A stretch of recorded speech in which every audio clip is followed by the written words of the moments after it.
Агай айтсаңыз, мына акыркы кезде ошо мөөнөт өтүп кеткен товарлардын тегерегинде бир ызы-чуу пайда болду да.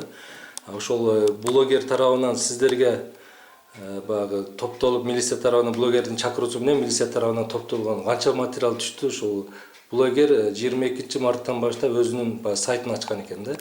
Санэпидстанцияга канча материал келип түштү? Ошону кандай карадыңыздар? Бир элге маалымат берип койсоңуздар. Эми бул маселе боюнча өзүңүздөр билесиздер, 1 январь 2019-дан 1 январь 2021 жылга чейин мораторий жарыяланган. Ошон үчүн биз мынау торговлю субъекттерди биз текшергенге акыбыз жок. Бирок биз акыбыз бар, эгерде бирөө жарандар арыз жазса, ошондо текшерүүгө акыбыз бар. Мына акыркы мезгилде Кадырбеков Бауыржан дегенден биздин адреске санэпидстанцияга 3 жолу арыз келди. Биринчи арызы апрель айында болду. Ал боюнча мына супермаркет Турсунбай ата деген супермаркет бар. Ошол жөнүндө келген экен. Биз ал боюнча биздин РОВДнын келген катына ылайык барып текшерип жүргүздүк. Чындыгында ошол барганда просрочный сүт азыктарынан чыккан экен, аны көрдүк. Чынында бар экен. Ал боюнча биз 22 главадагы статья 1 категориядагы менен 5 000 сом башчысына штраф салдык. Ал штраф салгандан кийин ал азыркы бузуулар боюнча убагында төлөндү. Андан кийин 20 күндөн өтпөй эле дагы келди. Анда дагы барып текшерүүгө туура келди. Анда барганда ошол эле сүт азыктары жазылгандан кийин шириндиктер жазылган экен. Биз эми багы по факту текшеребиз да. Ошол кайсы эмнени жазган болсо, арызда ошону текшеребиз. Ошол боюнча сүт азыктарын, шириндиктерди текшерип мен карап чыктым. 25 түрдүү сүт азыктары, шириндиктер бар экен, бирок ичинен просрочный срок жок болуп чыкты. Ошон үчүн биз аны атайын бизге берген РОВДга кайрадан билдирүү бердик. Андан кийин мына 6 майда дагы эле кайра ошо Кадырбек Бауыржандан дагы милиция аркылуу келди. 102 деп ушундай кат келди.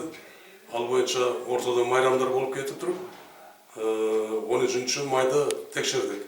Ордунда көрүп, сураштырып текшергенде бул азыктар 9 дана. Ошол именно Турсунбай ата супермаркеттин ичинде эмес, сыртындагы холодильникке кайтарууга коюлган азыктар экен. Себеби просрочный срок болгондон кийин аларды кайтарууга сатуудан алып койгон, э? Сатуудан алып койгон да. Алар милдеттүү түрдө кайтарыш керек эле. Баягы майрамга ылайык туруп калып, убагында кетпей калган, аны ошо алып келген фирмага кайтарыш керек эле. Ошону көрсөтүлүптүр. Бирок элдер алчу атайын супермаркеттин ичиндеги товарларда андай просрочный срок жок болуп чыкты. Ал боюнча да атайын биз милициянын кызматкерлерине ошо бизге берген Абдрахмановго, подполковник Абдрахмановго кайра жөнөттүк. Биз эми мындай арыздар боюнча акыбыз жок, себеби ал боюнча мыйзам бар. Биз жарандардын берген кайрылган арыздарын обязательно текшеребиз. Так өзүбүзчө барып текшергенге акыбыз жок. Бул дагы бир жарандарга түшүндүрүп кетсеңиз, ошол мөөнөт өтүп кеткен ошо товарларды байкаган болсо кимге кайрылыш керек? Көпчүлүгү да ошол ички иштер органдарынан кайрылып атат да.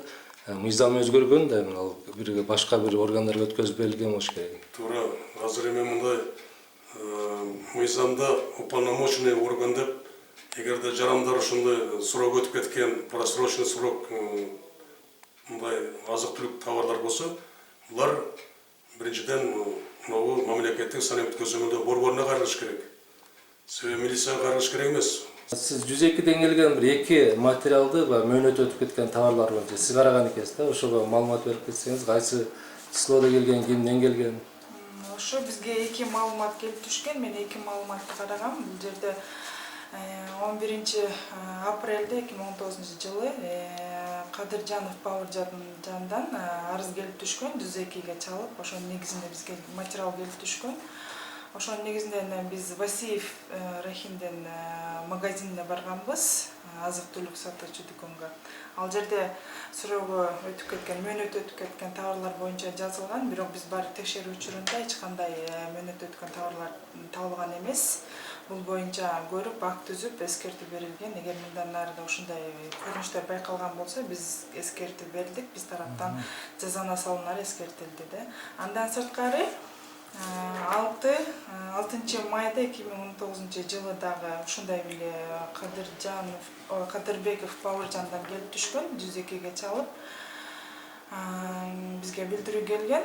Ошонун негизинде Өзгөн шаарынын Манас көчөсүндө Руслан аттуу магазинге келген. Ал жерде да ушундай мөөнөт өткөн кондитер азыктары сатылып жатат деген маалымат келген. Учурунда барып текшергенде бул жерде деле эч кандай мөөнөт өткөн кондитер азыктары байкалган эмес. Текшергенбиз, акт түзүп. Ал Бауыржан эмнеге таянат айтканын? Сиз текшерип көрдүңүздөр да? Ооба, биз текшердик. Бауыржандын айтканы боюнча бул жакта жазылган, ушундай мөөнөт өткөн азыктар сатылып атат деген. Бул жерде кондитер азыктары боюнча жазылып атат. Биз барып текшергенде ал жерде бардык документтери, анан кийин мөөнөт өтүп кеткен азыктарды биз тапкан жокпуз ал жерден. Вот ошол боюнча акт түзүп, андан билдирүү бердик биз дагы. Бул кайсы числолордо болуп атат ошондо? Бул Руслан магазин 6 майда 2019 жылы болуп атат. Ал эми бул жакта Васиев Рахимдин магазини 11 апрелде болот. Маш магазин ишчиман, иш иштеймин. Бул кайсы магазин? Турсунбаевда, супермаркет. Сиздин ушул магазинде YouTube'да чыгып атат да, мөөнөт өтүп кеткен товарларды саткандыгы боюнча эч бир чара көрүлбөдү деп. Siz özünüzün oyunuzdan bir uğayla da.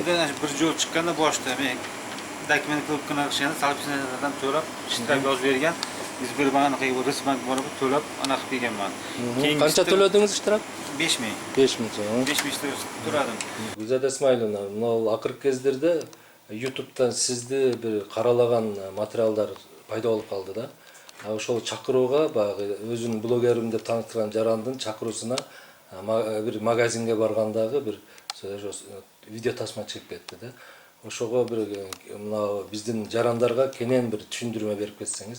Ошол күнү 2019 жылдын 25 апрелден 26 апрелин караган күнү мен ыкчам өкүлдөр менен ошол чакырууга барганбыз. Ал жерде барганда ошол блогер өзүн Бауыржан деп тааныштырган адам биз мыйзам чегинде бардыгын түшүндүрүп, өзүнүн жөнүндө тааныштырып, жанымдагы ыкчам өкүлдөрүн түшүндүрүп, бардыгын биз мыйзам чегинде түшүндүргөнбүз. Ал боюнча ал жерди кыркып коюптур, монтаждаптыр. Андан кийин биз жанакы жерде мен айтып атам, что буга сиз албай элеңиз деп мен ага түшүндүргөнүм, ошол жерде ошол магазиндин сатуучусу срок өтүп кеткен товарларды аркасына жылдырып койгон.